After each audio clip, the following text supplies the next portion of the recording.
Hello everyone, I am doing a review on the laptop I picked up, the HP 15Z-DB100, a Ryzen 3 based laptop with the 3200U APU. It has a 15-inch screen, a 128 gigabyte SSD, and a 1 terabyte mechanical hard drive. Sorry, I lost my words. And this particular model has 16 gigabytes of RAM. I can automatically tell y'all right now that SSD in there is most likely the thing I'm going to upgrade right away. I say the rest of it is actually pretty good. I would be sure to make sure y'all know that this does not have a 1080p screen. Some people have listed it as that, including the person I bought this from. Turns out the resolution is more of a 1366 by 768. Yeah, it works. It's a laptop, so it will actually end up helping.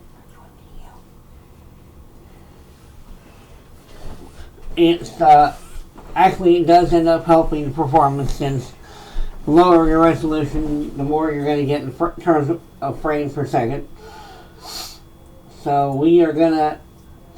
I'm going to do future videos, but for now I kind of want to do a quick, first impression kind of thing.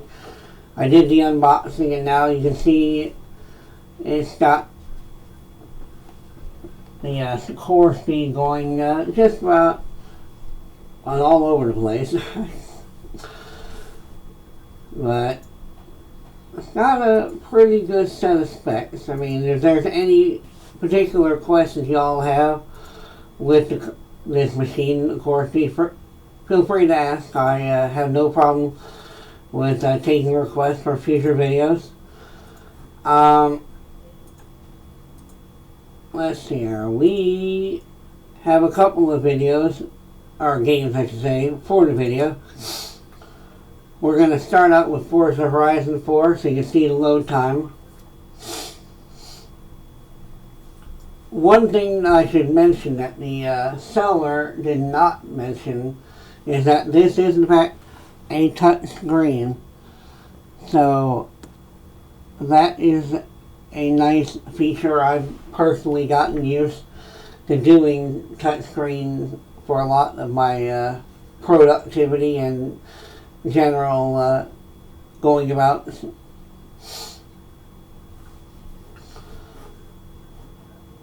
As you can see, the load time is, you're going to have to be patient.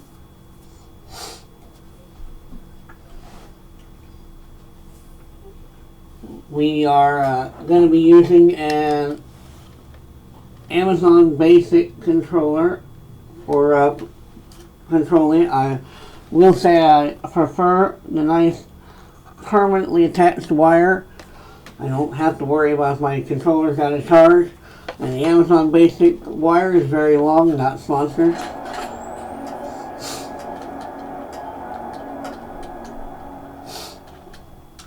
I'm gonna get it into the game and drive for a couple minutes.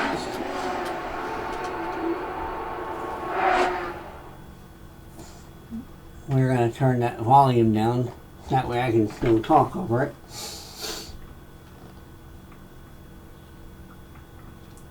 I should say that I paid under $400 for this, and would say that my initial impressions are it's worth the price. If you're looking to get into gaming and have something to go, this wouldn't be a bad idea.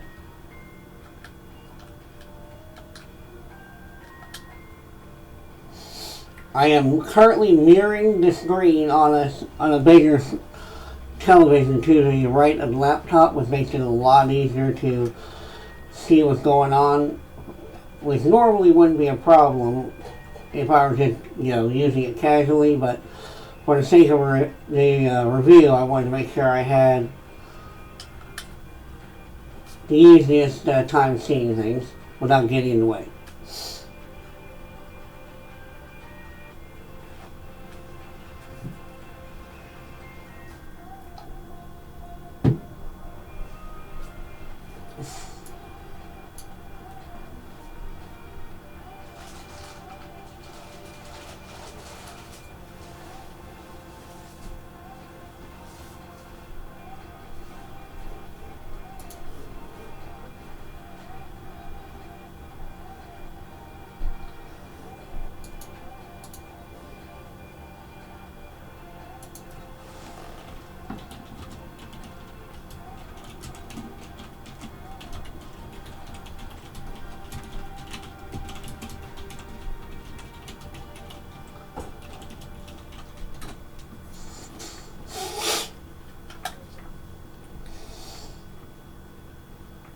Oh.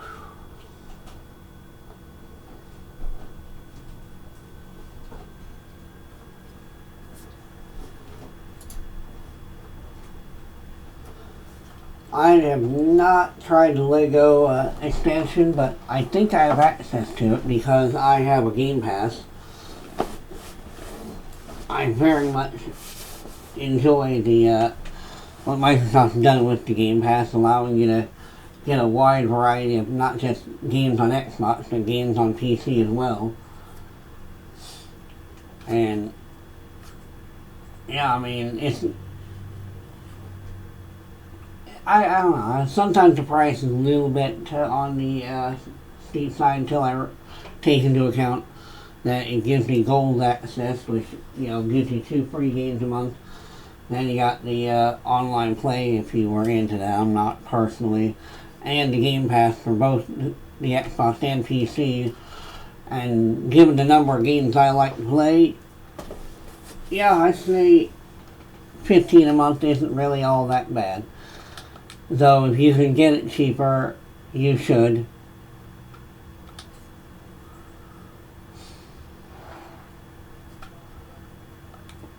Welcome back, Joseph. Well, thank you.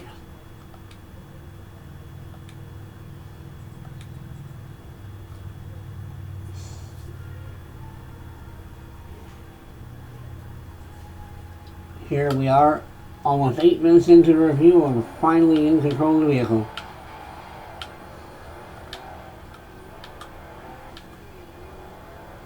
I mentioned the screen mirroring earlier because it's possible I'm losing a few frames per second because of the fact that it has to basically display the same image on 2 monitors. I've never really done a comprehensive study to see how many frames, if any, you're losing doing this.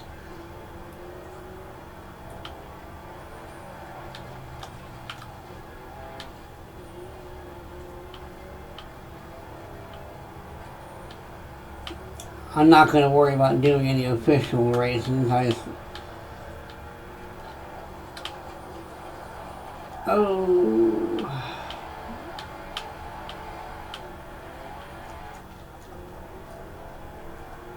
I say that's enough drive around. As you all can probably see, it's a playable frame rate. I'm not sure it's anything higher than 30, and it's on low settings. But I think as long as you're not doing competitive racing, it's definitely a fine experience. I have noticed that the touchscreen works for the menus, which is great. I was going to come in here real quick and turn that off. I didn't realize that was still on.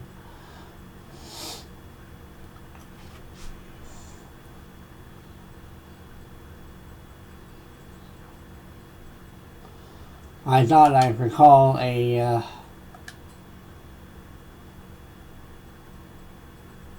frame counter option somewhere in here, but unfortunately I don't see it. So, oh wait, there it is. On the fly review. Sometimes great, sometimes a little long-winded. Oh, thank God we were loading. Crunch.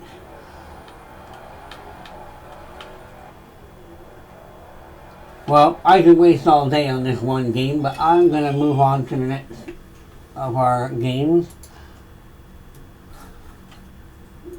Next up, we are going to do a couple minutes of Plague Inc., which is a hard game to recommend because of the wide variety of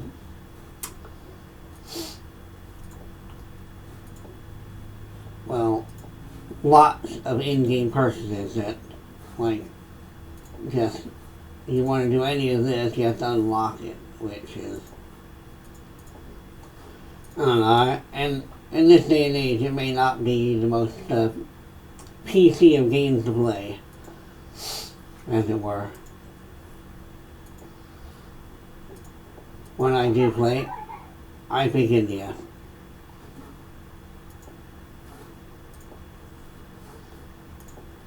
I will say that the touchscreen does work pretty well with this game,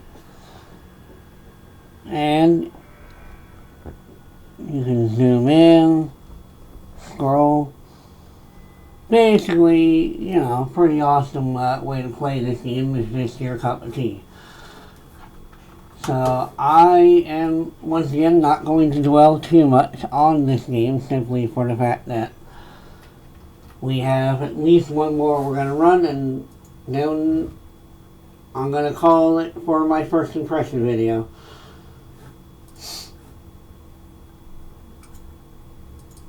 The last of our games is going to be my favorite of the Tomb Raiders.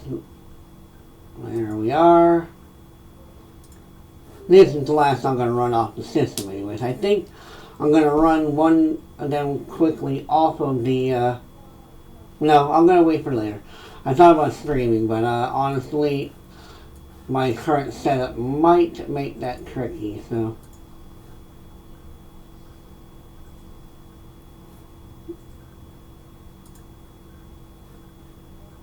I'm going to go ahead and leave everything the way it is.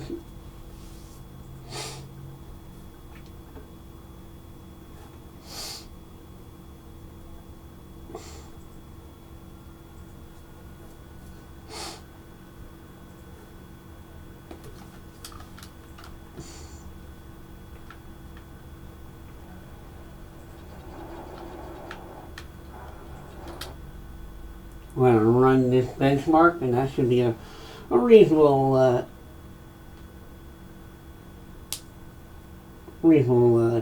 test. I have found that Tomb Raider seems to be a lot more forgiving than some games when it comes to the frames versus the playability.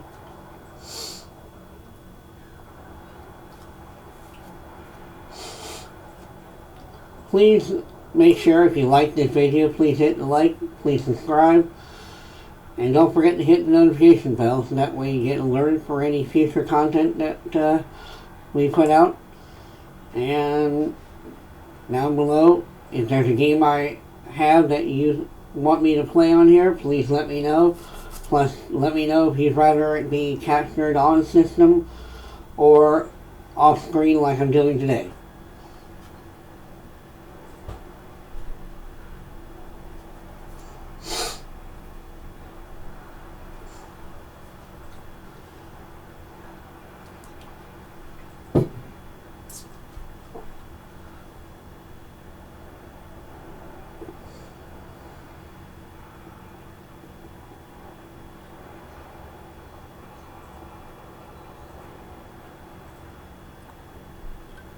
And there you go.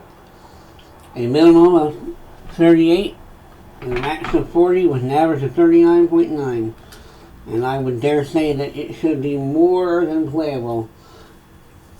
And I base that off the fact that I played this on an Atom-based processor with only 2 gigs of RAM on, of course, the lowest settings, but was still able to play it and actually enjoyed myself. So I would definitely believe it should be more than playable.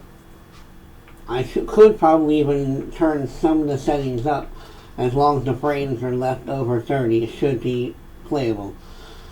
I'm aware that playable, of course, is different for each person, and that some computer purists may say that the only way to be playable is to have 60 or higher, but I have long since believed that 30 was an acceptable way to low-spec your gaming. That's the reason I definitely love watching Low Spec Gamer and Random Gaming HD. Those two channels are two of my favorites. Oh no, whoa. Alright, that was just me not paying attention.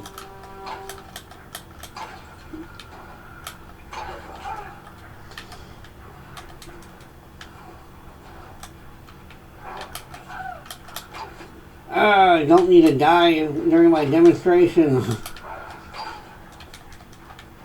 Alright. Alright, we need to get out of here. Oh boy.